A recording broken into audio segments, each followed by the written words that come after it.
ಅದೇನಾಗುತ್ತೋ ಆಗಲಿ. ದಣಗಡೆ ಅದು ಎಂತ ಇರ್ಬೇಕಾರ ಅಲ್ಲಿ ಆ ಪಟೇಲ್ ಸೊಕ್ಕ ಬರ್ತಾ ಬರ್ತಾ ಅತಿ ಆತ ಕಾಣಿ. ನಾವೀಗ ಮಾಡೋ ಕೆಲಸದಿಂದ ಅವನ ಪಾಠ ಕಲ್ಸಕ್ಕೆ. ಅವನು ಪಾಠ ಕಲಿತಾನೋ ಇಲ್ವೋ, ನಾವಂತೂ ಜನಕ್ಕೆ ಒಳ್ಳೇದು ಮಾಡ್ತಾ ಇದ್ದೀವಿ.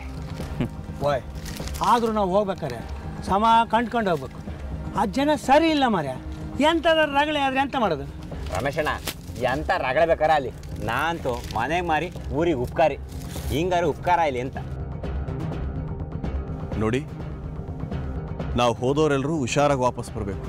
ಯಾರಿಗೂ ಯಾವ ಅಪಾಯನೂ ಆಗಬಾರ್ದು. ಆಮೇಲೆ ಅಲ್ಲಿ ಹೋದ್ಮೇಲೆ ಏನೇನೋ ಹುಚ್ಚು ಚಾಟ್ಗಳನ್ನೆಲ್ಲ ಆಡೋದು ಬೇಡ. ನಾನು ಅದನ್ನೇ ಹೇಳೋಣ ಅಂತ ಬಂದೆ. ಎಲ್ರಿಗೂ ಮನೆ ಮಠ ಸಂಸಾರ ಅಂತಿರುತ್ತೆ, ಯಾವ ಎಡವಟ್ಟು ಆಗಬಾರ್ದು. ಓಯ್ ನಿನಗೆ ಎಂಥ ಸಂಸಾರ ಮಾರ್ಯ, ನಾವು ಯೋಚನೆ ಮಾಡ್ಕೊಬೇಕು.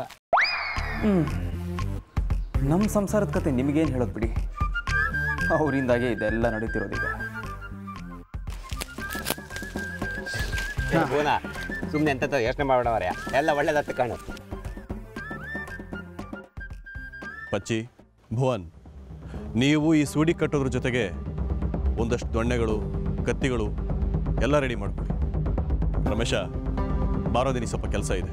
ದನ್ಗಳೇ ಇದೊಂಚೂರು ರೆಡಿ ಮಾಡ್ಕೊಟ್ಟು ಬರ್ತೀನಿ.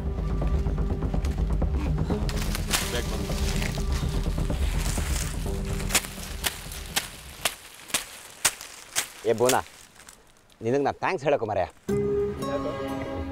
ಅಲ್ಲ, ಮೂರವರೆಲ್ಲ ನಾನೊಬ್ಬ ಪ್ರಯೋಜನಕ್ಕೆ ಬರ್ದಾಗಿದ್ದವ ಅಂತ ಅನ್ಕೊಂಡ್ರು. ನಿಮ್ಮೊಟ್ಟಿಗೆ ನನ್ನ ಸೇರ್ಕೊಂಡ್ರಲ್ಲ, ಅದೆಂಥದ್ದು ಹೇಳ್ತಾರಲ್ಲ, ಹೂವಿನೊಟ್ಟಿಗೆ ನಾರು ಸ್ವರ್ಗ ಸೇರ್ತಂತೇಳಿ, ಹಂಗಾತು ನನ್ನ ಜೀವನ. ಹೇಯ್ ಪಚ್ಚಿ, ಹಾಗೆಲ್ಲ ಏನೂ ಇಲ್ಲ ಕಣ. ನಾವೆಲ್ಲರೂ ಸೇರಿಕೊಂಡು ಯಾವುದೊಂದು ಒಳ್ಳೆ ಕೆಲಸ ಮಾಡೋಕ್ಕೆ ಹೋಗ್ತಾ ಇದ್ದೀವಿ. ಇಲ್ಲೆಲ್ಲರೂ ಒಂದೇ ಕಣ.